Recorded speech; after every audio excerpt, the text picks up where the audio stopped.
Olá pessoal, bom dia, boa tarde, boa noite. Então hoje aqui nós vamos dar continuidade ao nosso conteúdo. Esse aqui é o penúltimo conteúdo e hoje aqui a gente vai discutir basicamente os processos de digestão e absorção dos principais nutrientes da dieta. Lembrando que esse conteúdo aqui ele corresponde à aula 3, lá na segunda fase, com um grau de aprofundamento um pouco maior e algumas informações complementares, tentando relacionar aí com algumas disfunções, né? E reforçar aqui, né, pessoal, meu agradecimento ao professor Eduardo, aqui do Departamento de Ciências Fisiológicas, por ter contribuído aí com estes conteúdos. Basicamente, que a gente tem o conteúdo programático, né? E mais uma vez, então, a gente vai tratar aqui de temas que, quando, digamos, desestruturados, eles podem resultar aí em problemas absortivos, né? Em algumas síndromes aí de má absorção. Apenas para a gente deixar reforçado aqui, então, o material ele foi elaborado para suprir aí de forma parcial o conteúdo de fisiologia gastrointestinal, aqui da sexta fase do curso MED, podendo ser aproveitado em outros cursos com código CFS, enquanto perdurar aí o ensino remoto, se for o caso. Só reforçando que também, né, pessoal, não está autorizada nenhuma forma de cópia, regravação, reprodução fora do contexto do curso, sem autorização expressa do autor.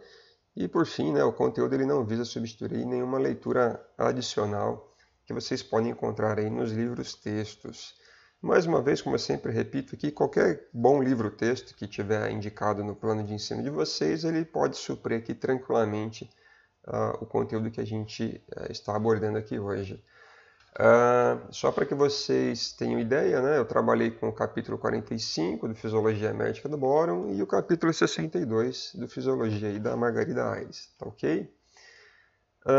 Reforçando mais uma vez, então, que não deixem de consultar os livros, textos indicados, que, por gentileza, aí acessem, né, o roteiro de estudos dirigidos, que eu sempre deixo para vocês de forma antecipada no Moodle, e também os materiais complementares que eu disponibilizo para vocês aí também no Moodle, tá ok?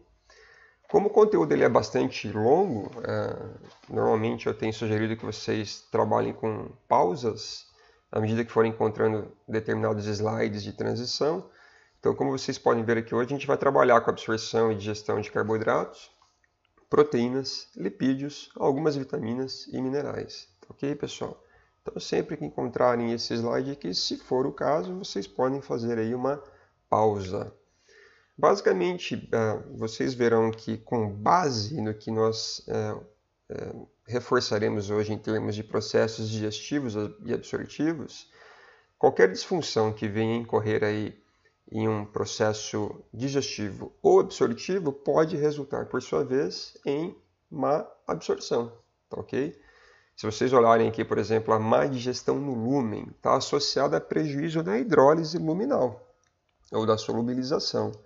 Então, vocês se lembram, por exemplo, que na pancreatite, se você tiver um prejuízo na secreção pancreática, você não terá como realizar uma digestão completa, né? Então, qualquer deficiência enzimática que seja secretada e que fará uma contribuição em qualquer etapa digestiva, ela poderá, então, resultar em má digestão e, portanto, um comprometimento na absorção, não por um processo de falha na absorção, mas por não termos o componente digerido adequadamente para que ele possa ser, portanto, absorvido, né? A gente pode ter a má digestão na membrana do enterócito, então prejuízo na função da mucosa, uma eventual inflamação decorrente de uma infecção viral, por exemplo, ela pode acometer aí alguns processos digestivos de enzimas que estão presentes especificamente ao longo do epitélio do intestino, né? Se você tiver, por exemplo, aí um prejuízo na atividade da lactase, a gente não consegue fazer a digestão da lactose. Portanto, seria uma má digestão decorrente aí de uma disfunção de um processo enzimático que está disponível na mucosa intestinal. A gente pode ter uma má absorção no enterócito, literalmente aí agora nesse caso a gente ter alguma disfunção em processos que fazem a captação de nutrientes. Eu posso ter, por exemplo, uma má absorção de aminoácidos neutros, em decorrência aí da deficiência de um transportador de aminoácido. Então, se a gente tiver uma deficiência em qualquer transportador, seja, por exemplo, da glicose, seja um transportador de um determinado aminoácido, a gente poderá incorrer aí em um desfecho que esteja associado a uma má absorção, ok? E outras situações aí que a gente pode encontrar, por exemplo, nas cirurgias bariátricas, né? Também conhecidas como cirurgias metabólicas. Eu trago para vocês aqui um estudo de caso relacionado à má absorção de carboidratos. Eu gostaria que vocês dessem uma lida com atenção, né? Deem uma pausa no vídeo aí. E em função desse estudo de caso, algumas questões estão sendo levantadas e eu espero que vocês sejam capazes de respondê-las à medida que a gente avançar aqui com o nosso conteúdo. Tá ok? Então a gente inicia aqui a nossa conversa propriamente dita com a absorção e digestão de carboidratos, sempre reforçando, né, pessoal, aquela relação que a gente tem entre motilidade, entre processos secretórios, absortivos e digestivos, né? A gente então hoje vai trabalhar muito aqui com os eventos digestivos no lúmen intestinal e os processos absortivos aqui na nossa mucosa intestinal, tá? Então, para uma absorção eficiente de alimentos, a gente precisa trabalhar tanto com uma adequada motilidade, nós precisamos ter os processos secretórios intactos, né, íntegros, para que a gente venha a desenvolver uma digestão adequada e, com isso, possamos fazer aí a absorção dos nutrientes. Basicamente, os processos digestivos eles dependem de um ambiente aquoso, né? A gente vai trabalhar muito com um processo denominado hidrólise. Então, por meio da hidrólise das proteínas, nós chegamos aos aminoácidos, por meio da hidrólise dos carboidratos, nós chegamos até aos seus monossacárides, por exemplo, aqui a glicose, e por meio da hidrólise das gorduras, por exemplo, um triacilglicerol, a gente consegue chegar aí a monoacilgliceróis e ácidos graxos, ok? Bom, é importante a gente deixar bem claro, né, pessoal, que nós temos a digestão no intestino delgado ocorrendo tanto de forma luminal, ou seja, mediada pela ação das enzimas, no caso aqui pancreáticas, porque a gente está lidando com um lúmen intestinal, por exemplo, o duodeno, né, quanto por enzimas presentes na membrana da borda escova, ou seja, na membrana plasmática das células epiteliais. Ok? Então, no lúmen, nós teremos as ações enzimáticas oriundas, por exemplo, das enzimas pancreáticas, enquanto que aqueles eventuais constituintes que ainda assim precisam ser finalmente digeridos, essa digestão ocorrerá de forma terminal a partir de enzimas que nós encontraremos na membrana plasmática das células epiteliais e, quando não, no interior do próprio enterócito. É importante a gente observar aqui que os principais nutrientes eles são completamente absorvidos na porção inicial do intestino delgado, né? Quando não duodeno no jejum, algum remanescente ainda no ilho, e lembrando que o intestino grosso não faz qualquer absorção de nutrientes, tá certo, pessoal? Então a absorção de carboidratos, proteínas e lipídios se dá nesse terço proximal do intestino delgado, principalmente aqui cálcio, ferro e folato, especialmente nós teremos processos bastante ativos no duodeno e um pouco mais aí de processos passivos, por exemplo, para o cálcio nas porções mais distais a partir do duodeno, enquanto que os sais biliares, alguma fração é absorvida passivamente ao longo do intestino delgado proximal e mais aí ativamente, especialmente no ilho, né? Quando a gente pensa em reabsorção de sais biliares. E a cobalamina, que é a vitamina B12, ela vai ter um processo de captação bastante complexo, né? Com a ênfase aí na captação na porção mais distal, portanto, aí no ilho, né? Do intestino delgado. Bom, iniciando aqui a nossa conversa sobre a digestão de carboidratos, é importante lembrá-los aqui que a nossa principal fonte de carboidrato ela é de origem vegetal ou animal, especialmente vegetal. Essa fonte de carboidrato ela se dá por meio do amido, tá ok, pessoal? Que corresponde aí a mais de 50% da nossa fonte de carboidratos. Quando a gente faz aí uso de uma alimentação mais próxima de uma alimentação saudável, onde a gente está trabalhando mais com alimentos in natura ou minimamente processados. E esse teor aqui ele pode chegar, né, por exemplo, a 10 ou mais por cento de frutose ou glicose quando a gente começa a trabalhar com uma alimentação mais industrializada, processada ou ultraprocessada. Então, o ideal é que a gente pense numa alimentação saudável, com um grande aporte de vegetais, né, uma fração aí também oriunda das fontes animais, né, as carnes, onde a gente vai encontrar o glicogênio, tá ok? Frutas, basicamente a gente vai ter aí a frutose, um pouquinho de sacarose e também derivados do leite, ou o próprio leite, onde a gente vai encontrar a lactose. Bom, esses carboidratos eles serão então alvos de uma enzima salivar. Depois nós teremos as enzimas pancreáticas, no caso a enzima pancreática, né, que é uma alfa-amilase, que vai atuar lá no lumen intestinal. E por fim nós teremos as enzimas que estão presentes nas membranas plasmáticas dos enterócitos do intestino delgado, que contribuirão aí para a digestão completa aí de todos os nossos disacarídeos. Então nós vamos de grandes moléculas como amido e glicogênio, passamos aí por oligosacarídeos, que já são moléculas menores, né? Onde nós podemos incluir aqui as dextrinas e os disacarídeos, que são compostos por 2 monômeros, e por fim aí os monossacarídeos, ok? Quando a gente pensa em amido e glicogênio, essas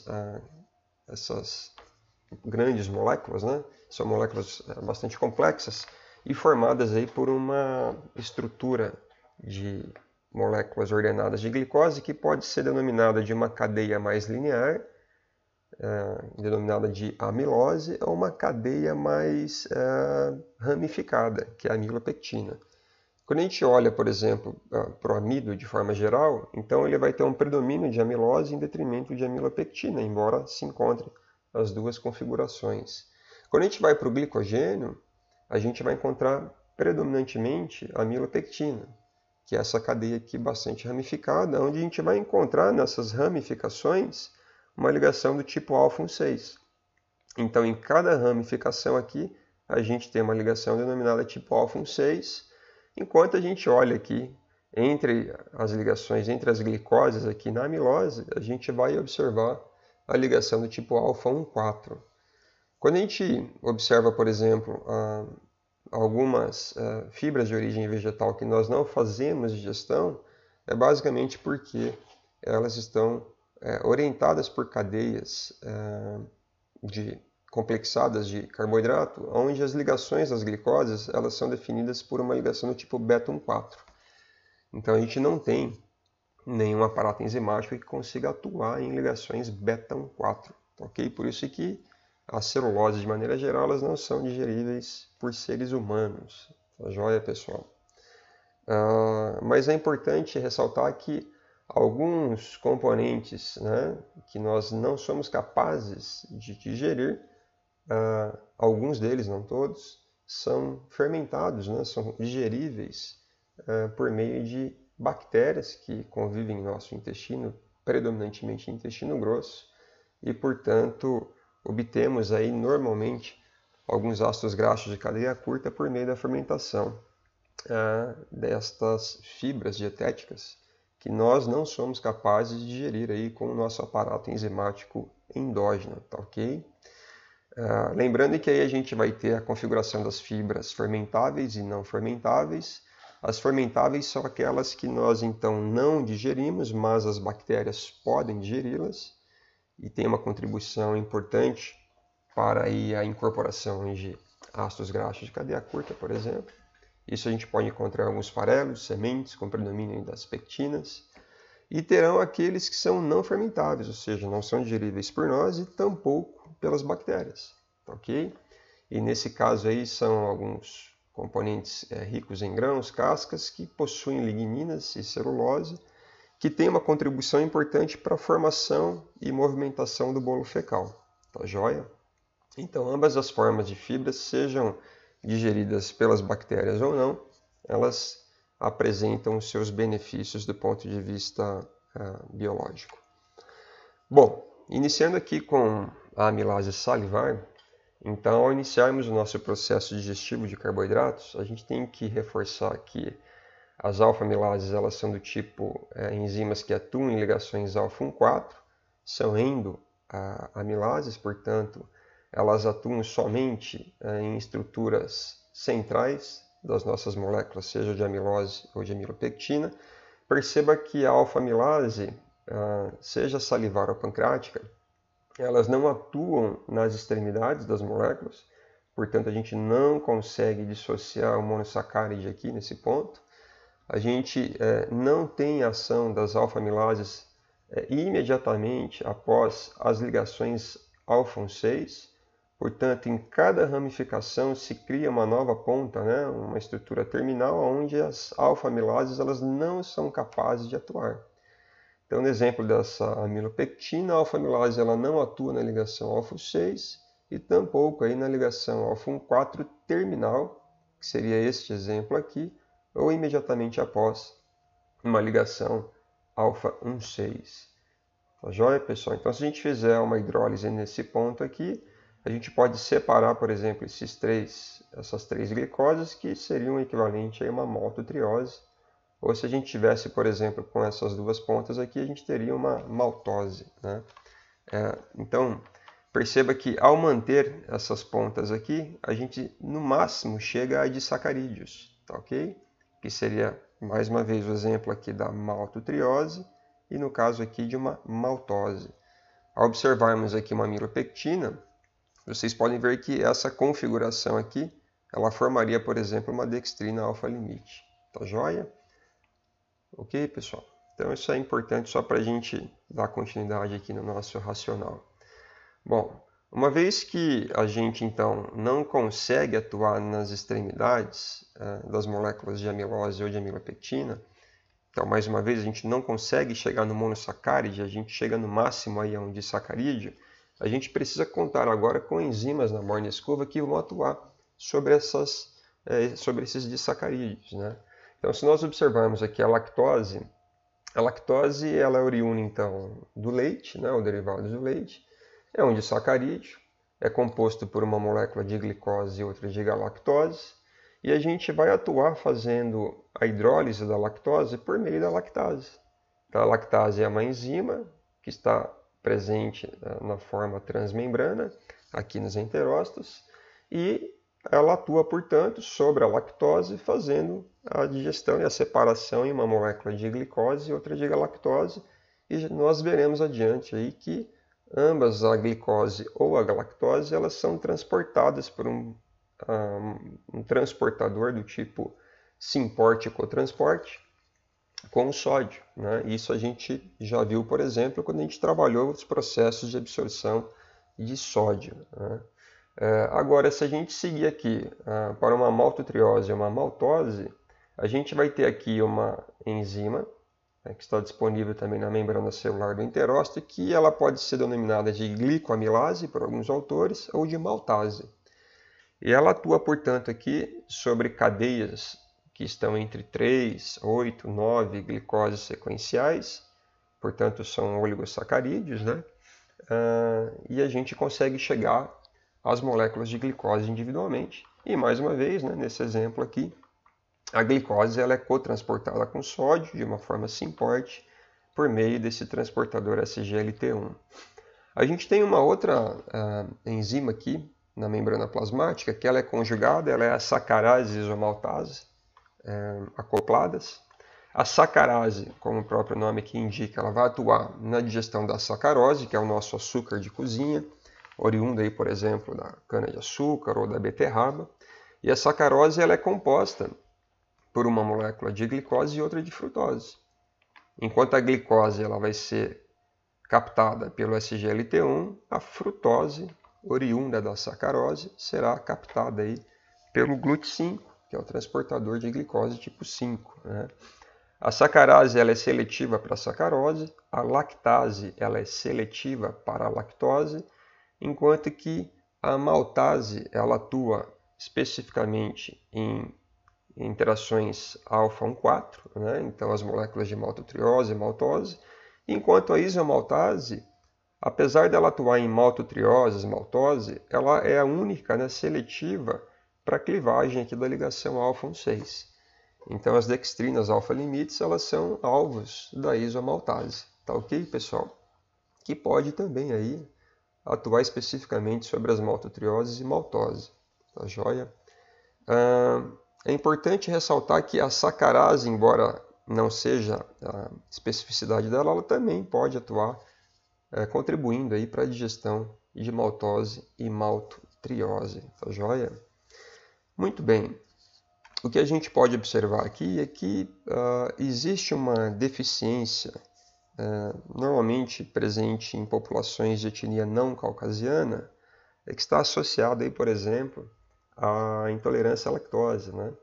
Que boa parte disso tem relação com uma deficiência aí da atividade da lactase, né? A gente vai ver que a lactase ela é uma enzima que pode ser considerada persistente em algumas etnias e não persistente em outras etnias. E normalmente, né, naturalmente, independente da etnia, a gente tende a ter uma redução da contribuição da lactase nos nossos processos digestivos, porque se imagina que o ser humano, aí, depois do aleitamento, ele tende a fazer um consumo reduzido de leite ou derivados de leite. Tá? Então, o que vocês podem ver aqui nessa proposta é que após a ingestão da lactose ou da glicose, a gente vê um aumento da glicemia, aqui equivalente em miligramas por decilitro, ao longo do tempo, com um pico aqui, por exemplo, na faixa dos 30 minutos. O que acontece? Nós temos aí a secreção de insulina, né, estimulada pela glicose, e a normalização das concentrações de glicose no sangue, seja a partir da ingestão da glicose pura ou da lactose. E aí vocês observem que aqueles indivíduos que têm uma deficiência na atividade ou que têm uma redução na abundância dessa enzima, eles tendem a preservar, obviamente, a glicemia após ingerirem glicose, porque aí você não depende de nenhum processo digestivo de enzima de borda em escova, né? Enquanto a lactose, por você ter uma deficiência na atividade ou na abundância de lactase, você tende a ter uma glicemia menor, neste caso, porque você não está conseguindo fazer aí a digestão da lactose. E lembrando que a lactose, quando ela é digerida, ela vai compor aí a glicose mais a galactose, ok? Então, a glicose oriunda da lactose, ela contribui para a elevação da glicose no sangue. Então, o que você observa é que essa elevação será reduzida, o que significa que há um prejuízo na eficiência, né, no processo de digestão da lactose. E com isso, você tem a manutenção de lactose no lumen intestinal, e essa lactose ela depois pode ser fermentada por bactérias, que vão gerar hidrogênio, esse hidrogênio é absorvido, e aí você pode excretar esse hidrogênio depois via processo respiratório. E aí se encontra uma quantidade maior de hidrogênio nesse ar expirado. Então, essas são duas provas de conceito que se utilizam aí para identificar a deficiência da atividade da lactase, né? Seja um menor incremento da glicemia após a ingestão de uma quantidade pré-determinada de lactose e pelo hidrogênio expirado após o teste. Tá joia? Então, basicamente aqui a gente vai trabalhar agora quais são os mecanismos de captação dos monossacárides, uma vez que eles são digeridos pelas membranas da borda em escova. E como já foi dito então, tanto a glicose quanto a galactose, que chegam até esta condição a partir da ação da isomaltase, da sacarase e da lactase, nós temos então esses monômeros disponíveis para o transporte a partir desse transportador acoplando sal e glicose. O sal aqui no caso é o sódio. São 2 íons sódio para cada monossacarídeo. Esse transporte é do tipo symport, na mesma direção, cotransporte, ou seja, um não ocorre sem o acoplamento do outro. E nós temos aqui a bomba sódio-potássio ATPase na membrana basolateral, gerando um gradiente eletroquímico para favorecer aqui este influxo de sódio, tá ok? Já a frutose, que é decorrente aí da digestão da sacarose por meio da ação da sacarase, resultando em uma molécula de glicose e outra de frutose. Essa frutose ela é transportada seletivamente pelo transportador de glicose tipo 5, enquanto que na membrana basolateral, todos os monossacarídeos eles são transportados aqui pelo GLUT2. Ok, pessoal? Então, basicamente, esse aí é a síntese, né, que expressa o processo de digestão e absorção dos carboidratos. Pode ocorrer uma deficiência congênita que resulte aí na ausência desse transportador. E, obviamente, nesse caso, né, pessoal, nós temos aí uma diarreia que é resultante de menor absorção de sódio, inclusive aí, de glicose e galactose, e com isso esse efeito osmótico da manutenção desses solutos gera aí uma diarreia do tipo osmótica. Tá? Essa é uma deficiência bastante rara, ela é congênita, mas ela pode ser encontrada em alguma ocasião. Tá? Ainda que seja rara, é importante vocês saberem que pode haver então diarreias associadas a uma disfunção congênita que resulta na ausência desse SGLT1 no intestino. Nesse caso, esses indivíduos eles seguem com a presença do SGLT2 nos túbulos renais, túbulo contorcido proximal, de tal forma que eventual absorção de glicose pela via renal ela não está prejudicada, tá, ok? Bom, só reforçando aqui com vocês, né, nós temos em torno de mais da metade da população, ela tende a perder em algum ponto da sua vida a habilidade em digerir a lactose na idade adulta. Como eu disse a vocês, a lactase ela tem a sua atividade máxima presente no período pós-natal e, obviamente, a partir de um determinado momento da nossa vida, a gente tende a fazer menos uso da lactase, porque se esperaria aí que nós diminuíssemos o nosso hábito por ingestão de leite ou derivados do leite. Portanto, haverão determinadas etnias que parecem ter uma relação com a lactase não persistente, ou seja, deficiência, né, na atividade da lactase ou uma redução na abundância dessa enzima, e haverão algumas etnias que estão mais aí, protegidas nesse aspecto, portanto, seriam indivíduos que são denominados aqueles que possuem a lactase persistente. Então, percebam que a lactase não persistente, ou seja, a deficiência, né, na ação da lactase, ela pode ocorrer entre 6 ou até 10 indivíduos de cada 10 indivíduos que estão situados nessas porções aqui. Tá? Então, em torno de 60% até 100% dos indivíduos podem, né, ter uma deficiência da ação da lactase, se forem aí de origem mais do Oriente, aí, próximo ao Mediterrâneo, né, essas regiões aqui, e sociedades, aí, etnias mais asiáticas, algumas regiões da África, as Américas de forma geral, tá, ok? Especialmente aquelas etnias que não têm relação com origem caucasiana, e parece aí que a deficiência da lactase ela é muito menor, né, entre 2% a 30%, por isso que predominantemente eles têm a lactase persistente para a população caucasiana. Tá? Algumas etnias do continente africano e algumas regiões aí, da população indiana. O que a gente vai observar é que o mais comum é que a gente tenha uma deficiência primária da lactase que está associada ao volume de leite ou derivados do leite ingeridos e o grau de atividade remanescente dessas lactases. Tá?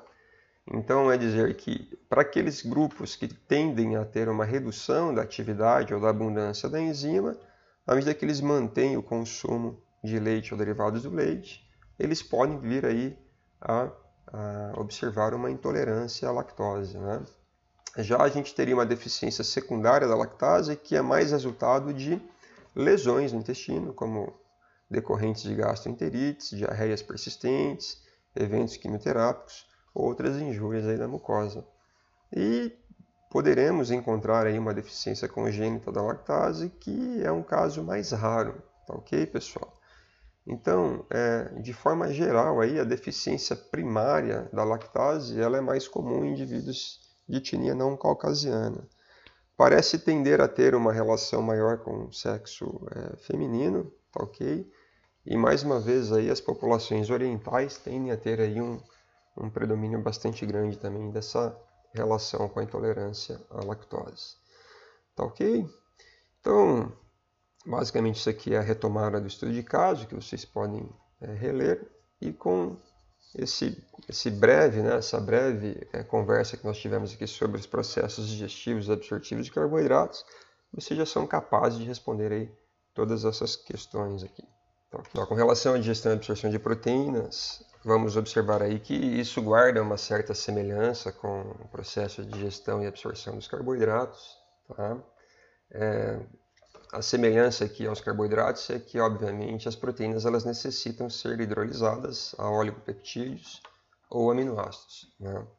Como nós temos aí nos carboidratos, oligosacarídeos e os monossacarídeos.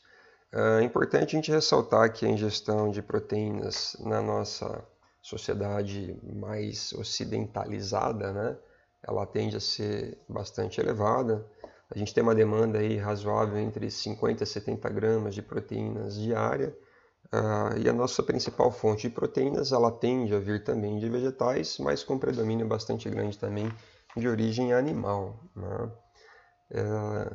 Lembrando que aqui, no caso da digestão de proteínas, nós vamos encontrar o início desse processo no estômago.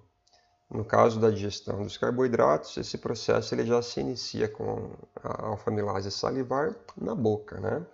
Então aqui é importante ficar bem frisado que para as proteínas nós não temos nenhuma protease salivar e esse processo ele se inicia, portanto, aqui no estômago. A digestão de proteínas no estômago ela pode ser dispensável, digamos assim. Há descrições de que indivíduos com remoção total do estômago eles seguem com uma preservação do processo digestivo das proteínas. Mas aqui só para a gente recapitular, nós secretamos o pepsinogênio, que é uma enzima ainda inativa, secretada pelas células principais aí do corpo do estômago. O pepsinogênio, a sua secreção ela é mediada por um tônus colinérgico, parasimpático, por efeito da gastrina e também por uma contribuição da secretina intestinal. O pepsinogênio ele será convertido a pepsina em um pH ácido. Esse pH ácido ele é encontrado, obviamente, na fase ativa da secreção ácida no estômago, tá ok? E uma vez que essa pepsina ela entra em contato com um pH aí, digamos, mais alcalino, mediado pela alta concentração de bicarbonato no intestino, essa pepsina ela é inativada de forma irreversível. Tá ok, pessoal? Bom, o que a gente pode observar é que na sequência nós vamos ter uma contribuição bastante grande das proteases pancreáticas. As principais delas estão aqui descritas. Nós já comentamos brevemente aí como elas são secretadas e como elas são ativadas na nossa conversa sobre a secreção pancreática.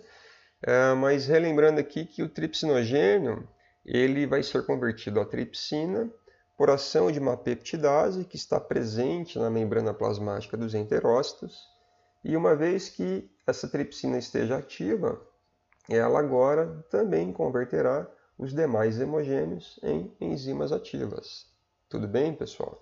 E nós temos a tripsina, quimiotripsina, a elastase, carboxipeptidase A e B, sendo as três primeiras endopeptidases, que atuarão em sequências de olipeptídeos que deixarão entre 2 a 6 aminoácidos remanescentes. Se vocês olharem aqui por ação dessa quimiotripsina e a tripsina aqui, a gente ainda fica com um dipeptídeo, por exemplo, aqui um tripeptídeo, né, um aminoácido livre por ação, por exemplo, da carboxipeptidase B. Né? Atua em ligações em extremidades carboxiterminais das moléculas aí proteicas, de tal forma que nesse exemplo aqui a gente conseguiria chegar a um aminoácido livre, um tripeptídeo, um dipeptídeo e outro tripeptídeo. E é importante a gente notar que agora, né, esses tetrapeptídeos, ou até mais, a gente pode encontrar aí sequências maiores de oligopeptídeos, eles serão alvos de peptidases que são diversas, né? Existem diversas peptidases que estão distribuídas na membrana plasmática do enterócito. E nesse exemplo aqui, então, após passarem por ação das proteases gástrica e pancreáticas, esses oligopeptídeos eles vão sendo reduzidos em termos de quantidade de aminoácidos nas suas ligações peptídicas. Então percebam aqui que a gente tem um tetrapeptídeo, que com a remoção de um aminoácido vai a tripeptídeo, pode ir a dipeptídeo e pode eventualmente aqui ter algumas peptidases que atuam em dipeptídeos liberando os aminoácidos, ok? Então percebam que, diferente do caso da digestão e absorção dos carboidratos, que você precisa obrigatoriamente chegar aos monômeros, que aqui seria o equivalente à glicose, à lactose e frutose, no caso da digestão das proteínas, a gente pode sim fazer a captação de alguns tripeptídeos ou dipeptídeos, tá, pessoal? E também, obviamente, a captação dos aminoácidos que estão livres agora aqui no lúmen. E a gente vai focar nisso daqui a pouquinho aí, nos slides seguintes.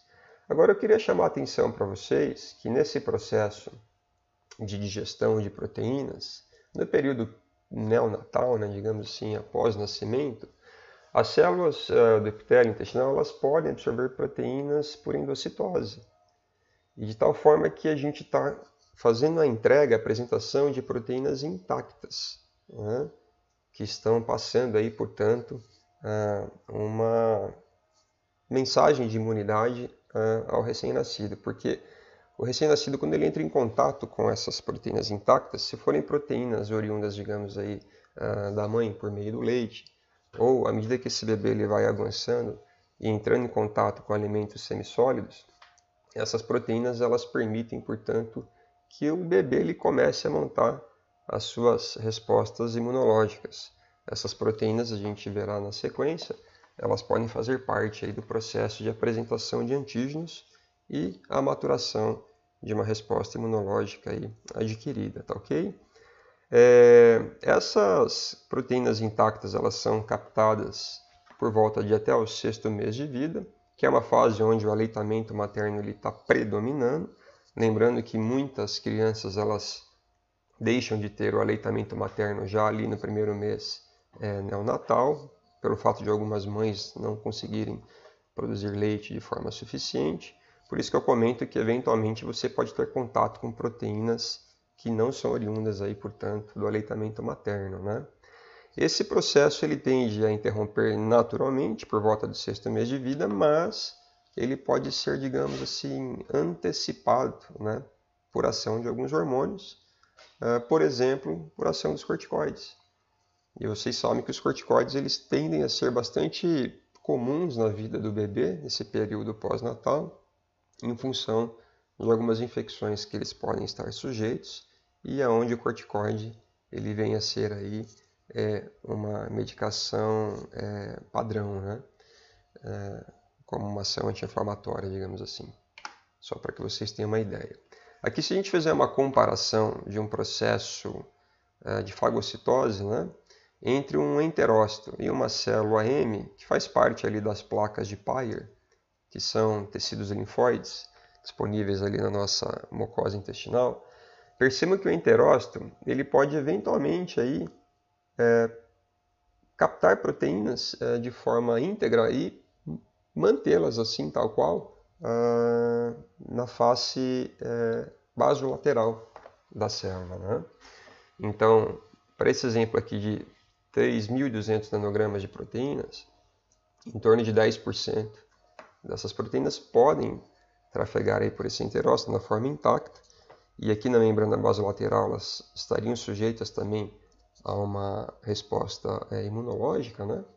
Por meio aí, das células que nós temos aqui inatas na mucosa intestinal, enquanto que a grande maioria daquelas proteínas que forem fagocitadas ou endocitadas, elas serão degradadas. E aqui entra normalmente o aparato lisossomal, tá ok? Então são degradadas aqui no interior da célula. Isso aqui a gente está falando especificamente quando ocorre essa fagocitose, ok, pessoal? Agora, a célula M, ela já, em torno de 50% do que ela fagocita, segue na forma intacta. E os outros 50% são degradados, tá ok?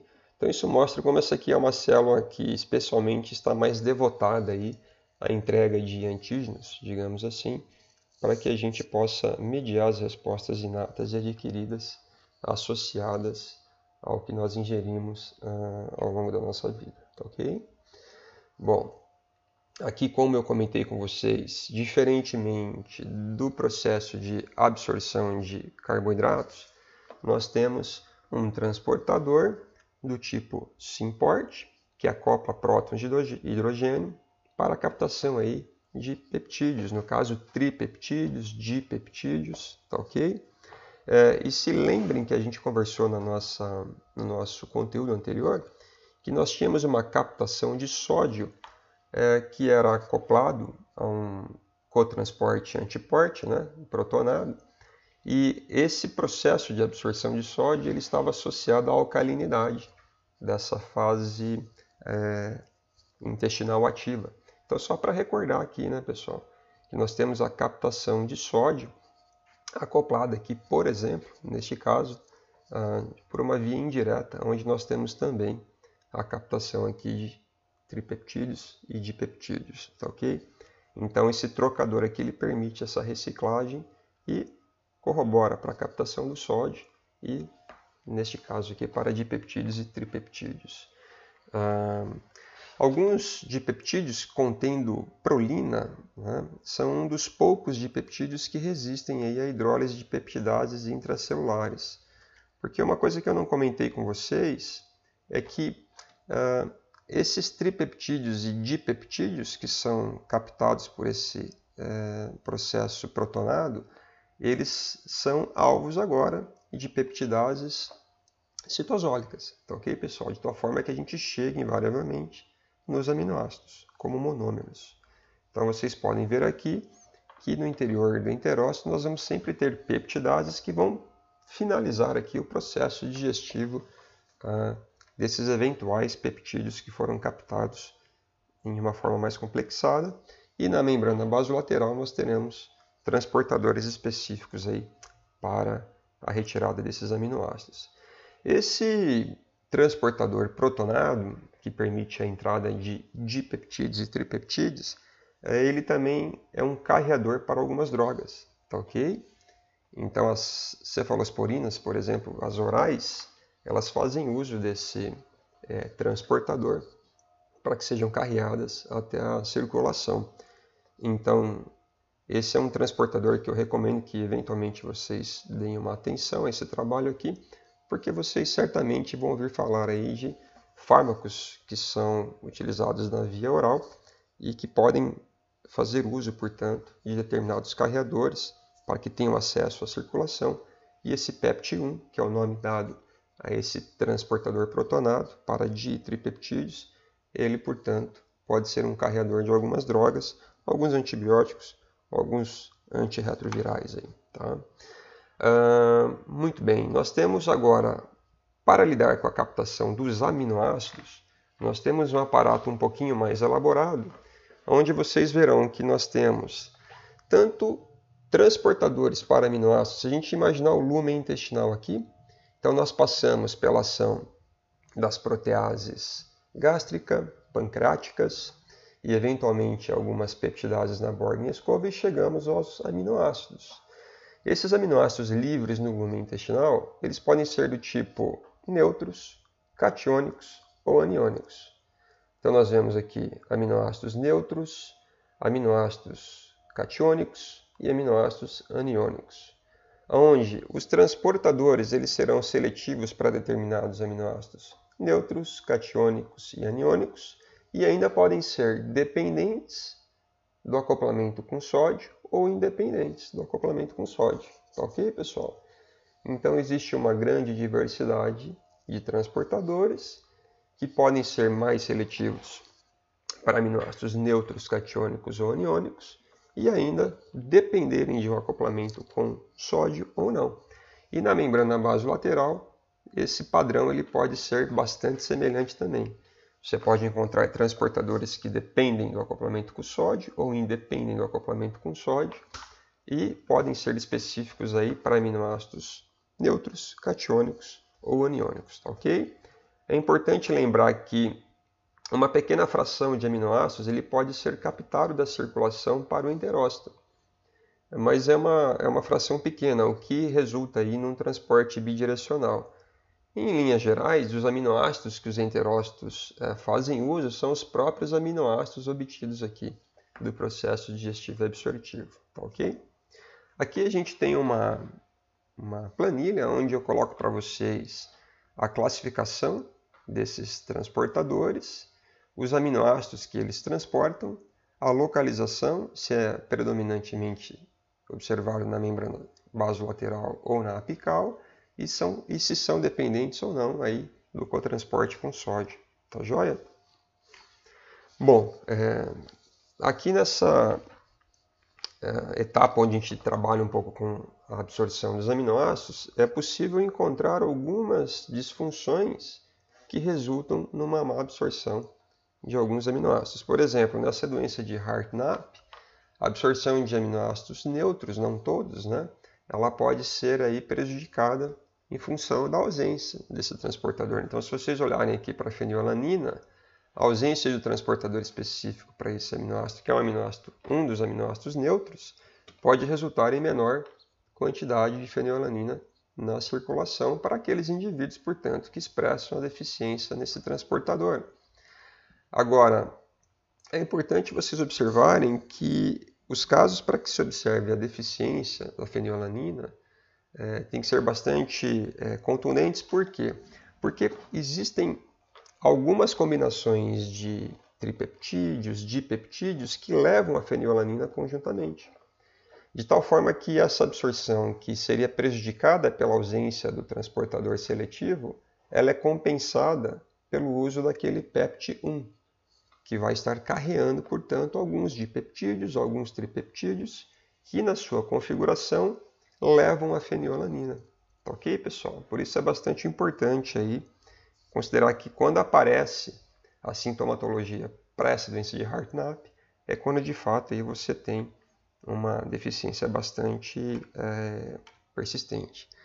No caso da cistinúria, é um evento onde a gente tem um prejuízo na absorção de alguns aminoácidos catiônicos, por exemplo aqui da arginina. Tá?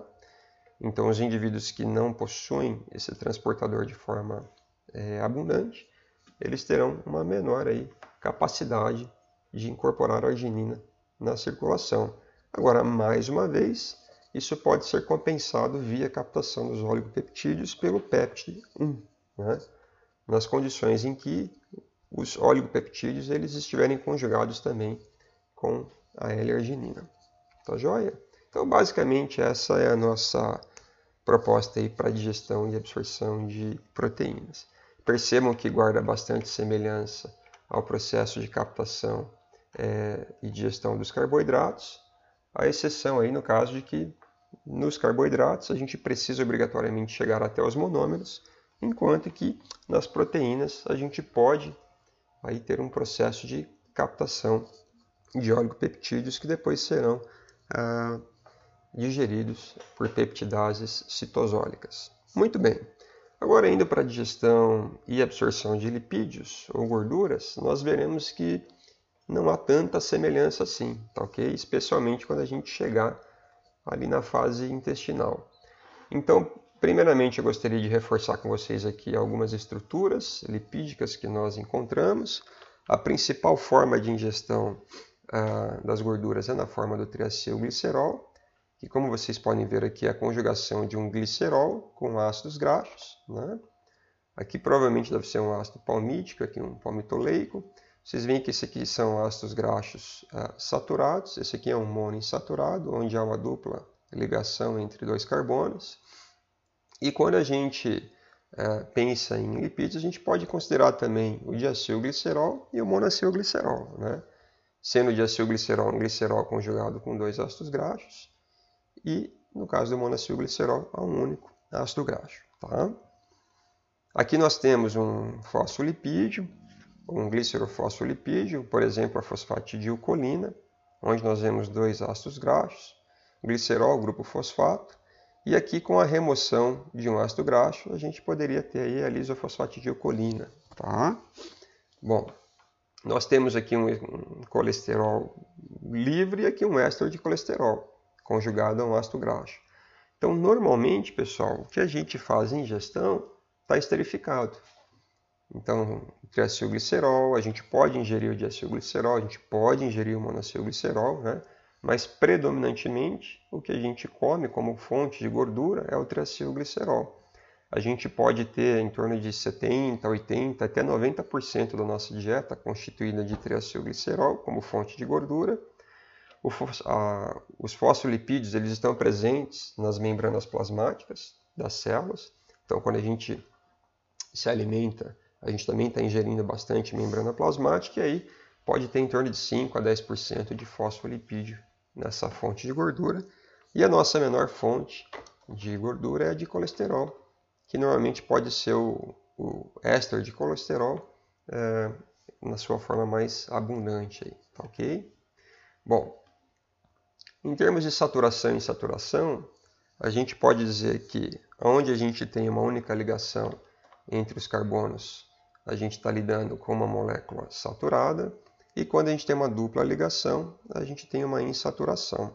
Se for uma única dupla ligação, a gente tem um ácido graxo monoinsaturado, e se for aí duas, em 2 pontos, né, a gente tem um poliinsaturado. Tá ok, pessoal? O que a gente observa é que normalmente esses ácidos graxos, as gorduras com predomínio de ácidos graxos saturados, elas tendem a ter uma configuração mais pastosa, mais semissólida em temperatura ambiente. E aí vocês podem ver, por exemplo, na banha do porco, na manteiga, né? A margarina é um caso à parte, porque vai ter gordura trans também. E normalmente os óleos, né, vegetais tendem a ser aí compostos por ácidos graxos monoinsaturados e poliinsaturados. Eles estão na forma líquida aí, à temperatura ambiente, tá? Essa hidrogenação que pode ser feita em alguns óleos vegetais, predominantemente óleos de origens vegetais, se for uma hidrogenação do tipo trans, a gente produz aí uma molécula que ela tende a ser mais linear e ela tende a ser mais fácil de dar forma e ela tende a se tornar, se apresentar na forma mais sólida na temperatura ambiente. Então, a modificação dessa gordura ela é muito útil para você não só dar forma aos alimentos e para você também aumentar aí a validade dessa gordura. Tá? Isso é muito comum, então, de você encontrar gordura trans, por exemplo, em margarina, é muito comum em biscoitos, sorvetes, bolachas, né? De forma geral, alimentos ultraprocessados e industrializados. Então fica aqui justamente a recomendação para que não se faça ingestão aí sempre que possível desses alimentos ultraprocessados, especialmente quando vocês encontrarem aí a gordura trans, que é uma gordura que sabidamente já tem uma relação como fator de risco aí para doenças cardíacas, tá?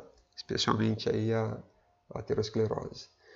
Bom, então, seguindo aqui, pessoal, a gente tem como lipídios provenientes da dieta, como já foi dito a vocês, predominantemente os triacilgliceróis, que também é conhecido como triglicérides, né? Os fosfolipídios, que estão presentes nas membranas plasmáticas, e vamos encontrar aí também uma boa quantidade de vitaminas e, infelizmente, algumas substâncias químicas que sabidamente são lipossolúveis e se acumulam na gordura. E o que a gente também pode dizer é que a nossa dieta mais ocidental, digamos assim, ela tende a ter um predomínio aí de gorduras de fonte animal que normalmente são predominantes em gorduras saturadas, né, em ácidos graxos saturados, mais do que os insaturados. Se a gente quiser ir para ácidos graxos insaturados, a gente se aproxima mais aqui dessas gorduras que vocês estão observando, normalmente oriundas aí das oleaginosas, né? Dos óleos, especialmente aí o azeite de oliva, e alguns, especialmente de pescados, tá ok? Os lipídios endógenos, eles também, obviamente, serão sujeitos aí a processo digestivo, e a gente vai encontrar um pouco aí de colesterol não esterificado lá na nossa bile, e também um pouco de fosfolipídios aí que estão presentes nas membranas das células em descamação. Então, também há uma contribuição dessa gordura que precisará ser digerida ou reabsorvida a partir daquilo que é secretado na bile ou aí de células descamadas.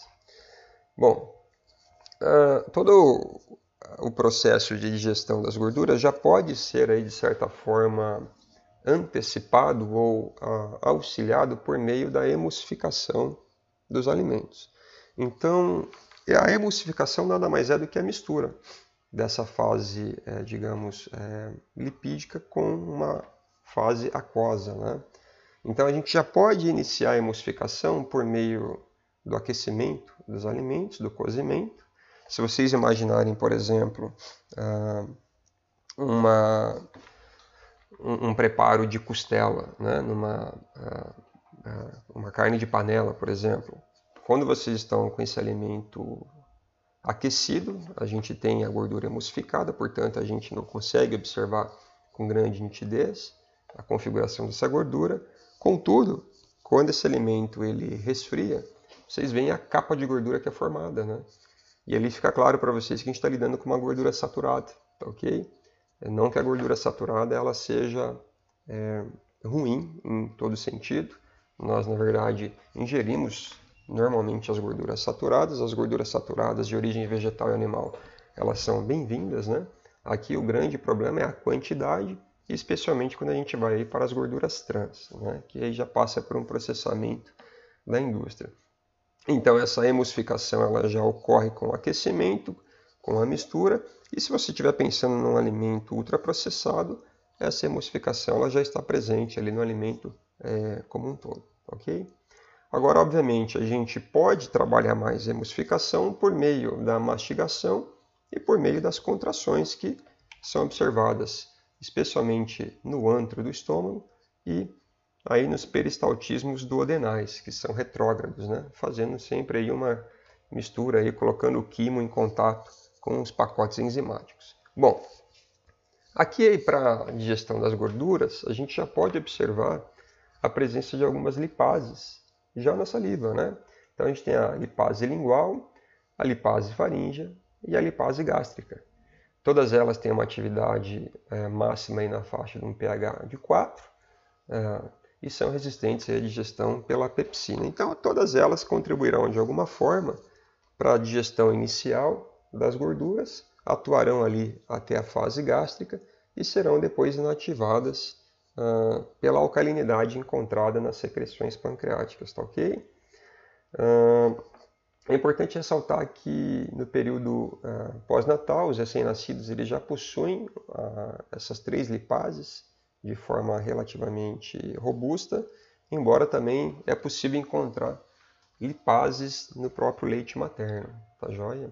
Que vão contribuir para a eficiência da digestão das gorduras deste aleitamento. Bom, como já foi dito, essa gordura ela precisa ser emulsificada. Esse processo ele já vem com o preparo do alimento, ele é reforçado com a mastigação, com as contrações gástricas, com a mistura desse quimo no estômago, ok? E o que a gente faz com essa emulsificação é particionar, de certa forma, essas partículas de gordura. Então, se vocês olharem aqui para essa imagem, no estômago a gente pode encontrar essas partículas. Isso aqui não é uma micela, ok? Isso aqui faz parte do quimo. Mas percebam que com essa mistura vigorosa no estômago, a gente pode formar aí algumas gotas de gordura contendo, por exemplo, 2 micrômetros de diâmetro. Pessoal, 2 micrômetros de diâmetro é praticamente aí o diâmetro de um núcleo celular, onde a gente encontra milhões de moléculas intactas. Então imaginem que nesta gotícula de gordura aqui, existem milhões de moléculas lipídicas intactas, né? Então, que não passaram por nenhum processo digestivo. De tal forma que a gente precisa particionar muito mais esta gotícula aqui para que a gente, de fato, chegue numa configuração molecular onde as lipases terão acesso aos lipídios, tá ok? E aí é que entra agora a bile. Então o que a bile vai fazer, com a sua característica aí, de sais biliares, que são miscíveis tanto em um meio aquoso quanto em um meio apolar, elas vão criar aí uma configuração que separam, né, tem uma ação detergente, que conseguem aí decompor essa gotícula em ultragotículas muito menores, estarão envoltas aí com os fosfolipídios que estão presentes nos sais biliares, que tornam essa micela miscível em meio aquoso, e todas as moléculas apolares elas ficarão configuradas aqui no núcleo dessa micela. E percebam que aqui a gente está lidando com uma esfera de 20 a 50 nanômetros de diâmetro. Então a gente está numa escala muito inferior a essa escala dos 2 micrômetros, tá ok?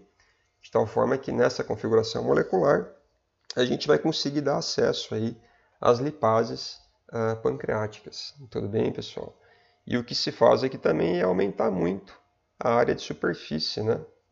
Em relação ao que se vê aqui neste exemplo. Tá?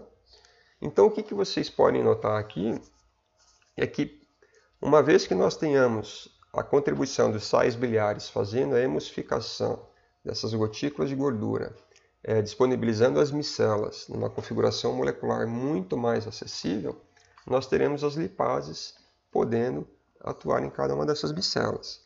A lipase pancreática ela não consegue ter uma ação a não ser que seja corroborada por uma colipase.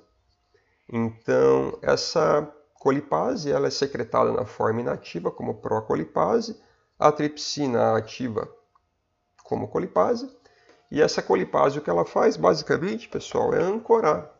Ela se ancora nas micelas dando acesso à lipase pancreática. Então, mais uma vez, a lipase pancreática ela não consegue ter acesso a esse conteúdo apolar, a não ser que a colipase faça esse ancoramento. Então, a lipase pancreática, com a contribuição da colipase, permite agora fazer a digestão de triacilglicerídeos em, por exemplo, 2 ácidos graxos e um monacilglicerídeo. Tudo bem? Como vocês podem ver aqui, um triacilglicerol, ele sendo decomposto em 2 ácidos graxos mais um monacilglicerol. Tá ok? E aí a gente vai ter a colesterol esterase, que vai atuar retirando o ácido graxo do éster de colesterol, liberando, portanto, o colesterol mais um ácido graxo.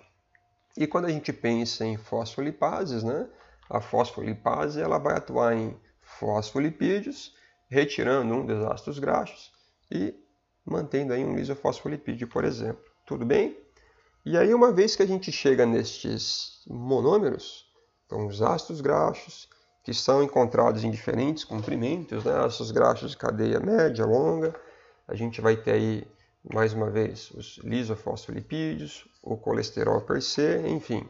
Então, essas moléculas, elas estarão todas elas presentes na micela. Eventualmente, alguns ácidos graxos de cadeia curta, eles podem estar livres da micela, e esses ácidos graxos de cadeia curta, aí, eles podem alcançar o enterócito por meio de difusão, por incorporação à membrana, ou até mesmo por meio de proteínas transportadoras específicas para alguns ácidos graxos. No geral, os ácidos graxos, monoglicerídeos, os remanescentes, né, dos fosfolipídios e o colesterol, todo esse conjunto de moléculas serão difundidas pelo enterócito a partir das micelas. Tá ok, pessoal?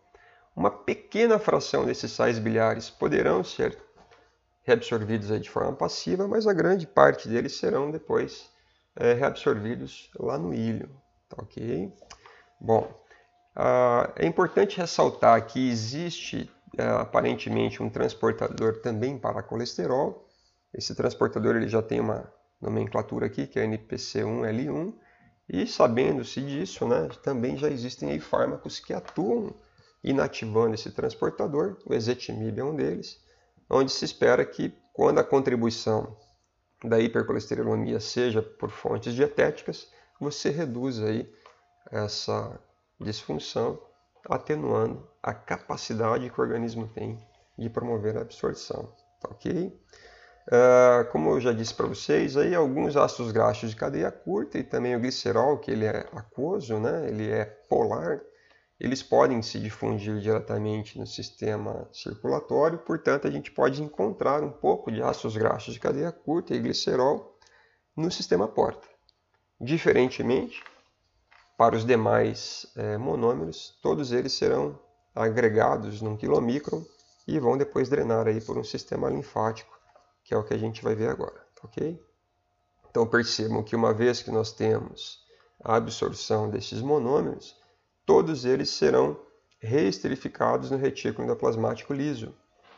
E aí nós temos, por exemplo, ácidos graxos mais monacilglicerol, recompõem o triacilglicerol, lisofosfatidilcolina, por exemplo, mais ácido graxo, pode formar uma fosfatidilcolina, que é um fosfolipídio, um colesterol mais um ácido graxo, pode ser um éster de colesterol, tudo isso no retículo endoplasmático liso, passando por aparato de Golgi, né? Nós temos a formação do quilomicron, que é uma lipoproteína que é marcada por uma apoliproteína chamada B48, especificamente em seres humanos, né? E esse quilomicron ele tem uma configuração de baixa densidade, mas é uma forma que a gente tem aí para transportar os lipídios na circulação. O quilomicron ele vai ser alvo aí das LPLs, que são as lipases lipoproteicas, e o seu conteúdo, que é predominantemente triacilglicerol, vai ser direcionado a todas as células aí do organismo, tá ok? É importante ressaltar, pessoal, que essa síntese de quilomicron se dá no enterócito e que, portanto, vocês encontram os quilomicrons predominantemente na fase alimentar, no período prandial, tá ok? Quando a gente está olhando nos períodos interdigestivos, a gente vai ter o triacilglicerol, né, o triglicéride, ele vai ser oriundo predominantemente das VLDLs, que são as lipoproteínas de muito baixa densidade, tá? Quando a gente olha para o triacilglicerol no estado alimentado, a gente está contando com o triacilglicerol oriundo das VLDLs, que são sintetizadas lá no hepatócito, e a gente está olhando também o conteúdo, né, de triacilglicerol oriundo dos quilomicrons. Então é muito importante que vocês tenham essa clareza de que o triacilglicerol no estado alimentado, ele é uma composição oriunda dos quilomicrons e das VLDL, com, obviamente, uma contribuição maior dos quilomicrons. Esse destino dos quilomicrons via circuito linfático, ele é interessante porque vocês têm que concordar comigo que quando vocês vão para o sistema linfático, como vocês estão vendo aqui, a gente está desviando isso ao ducto torácico esquerdo, e o ducto torácico esquerdo ele conflui depois com a veia subclave esquerda.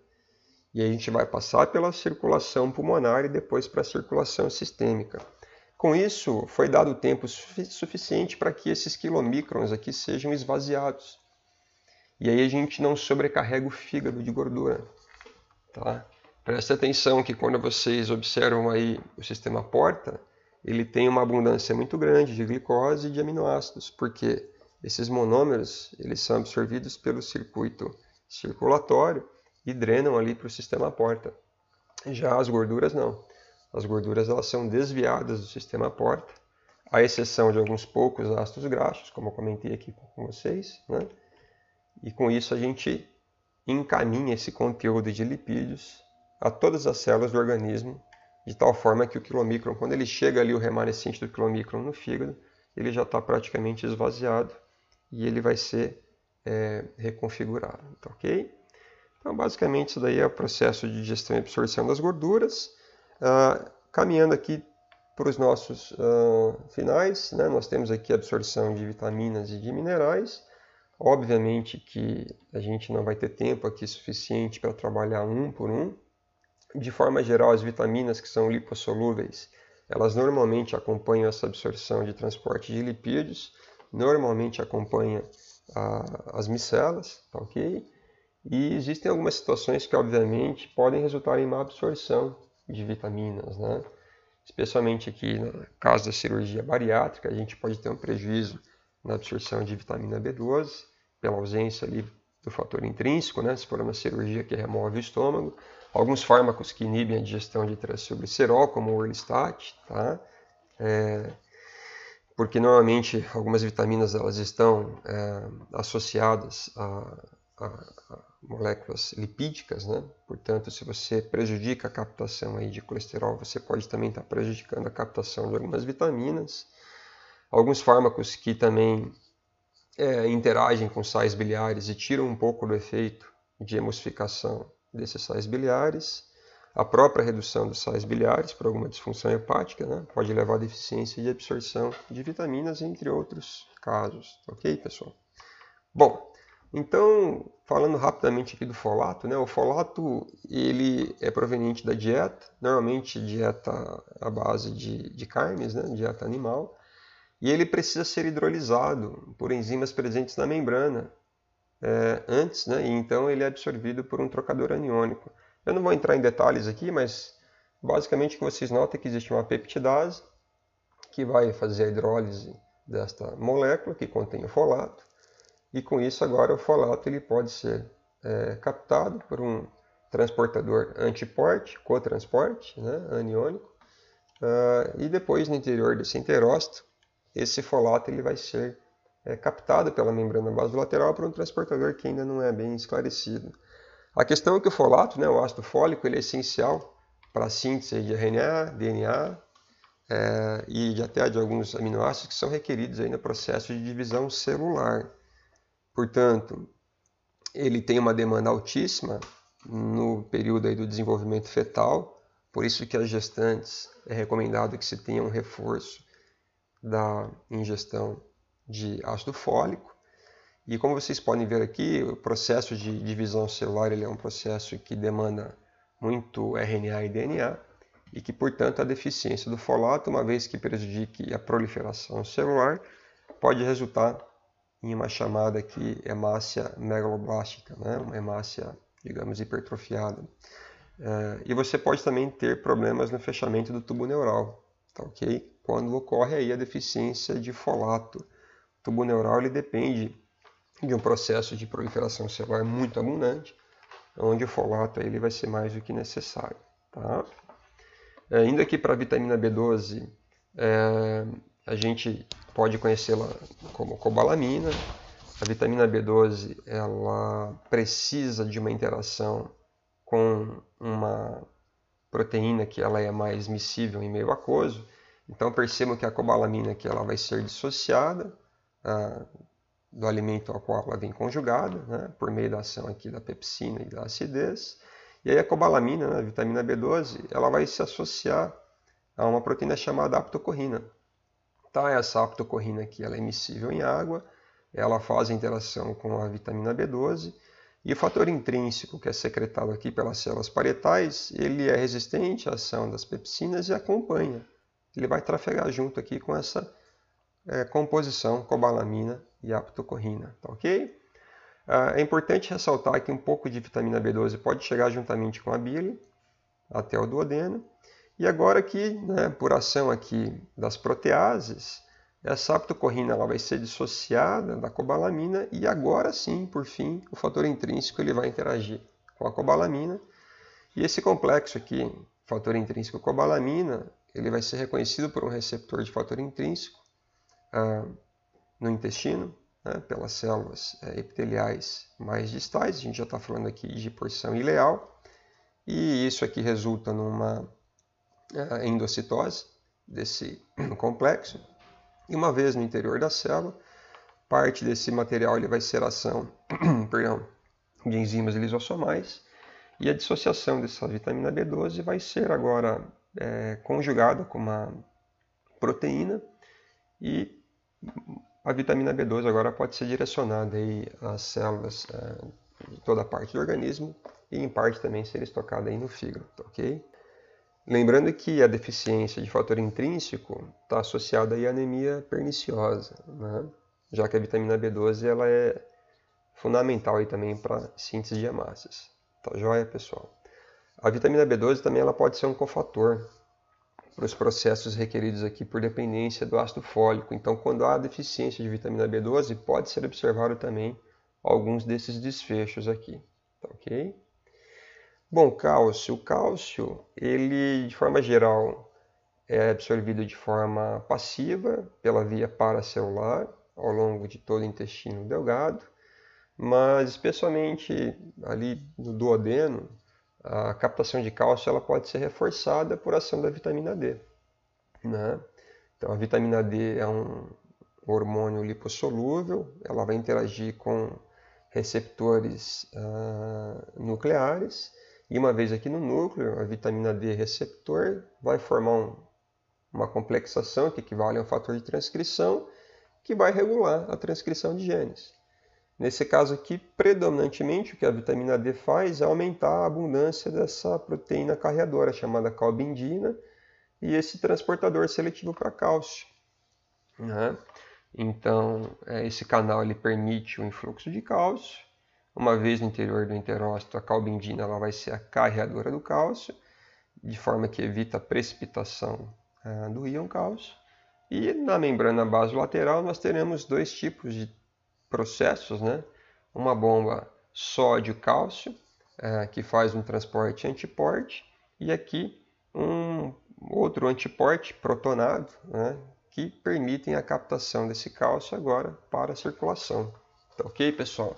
Esse processo aqui, mais uma vez, ele é reforçado por ação da vitamina D e se dá predominantemente no duodeno, enquanto que o restante aqui da captação pela via paracelular se dá nas demais porções do intestino. E para a gente finalizar aqui, a gente vai ter a captação de ferro, né? O ferro M e o ferro não M. Ambos são absorvidos no duodeno por mecanismos celulares, que são distintos. A gente pode encontrar o ferro na forma de ferro férrico e ferro ferroso, né? Então, normalmente, esse ferro férrico aqui, ele é reduzido a ferro ferroso. E o ferro ferroso, existe um transportador de membrana protonado que permite a sua incorporação no interior da célula, tá? Normalmente esse ferro férrico, ele se complexa a ânions e ele é pouco absorvido, por isso que vocês não estão vendo aqui, ó, tá? Ferro férrico, aqui a gente está vendo ferro ferroso. Bom, o ferro ferroso ele vai ser conjugado a uma proteína carreadora chamada mobilferrina, assim como a gente viu aqui para o cálcio, né, que tem a calbindina, aqui a gente vai ter a mobilferrina. E na membrana basolateral a gente vai ter um transportador específico para a retirada desse ferro ferroso, e aqui ele pode ser oxidado a ferro férrico, e uma vez nessa configuração, ser conduzido na circulação, aí, né, no plasma, conjugado a transferrina, com destino para todas as células do organismo, com preferência para o fígado, que é um órgão aí que faz o estoque, né?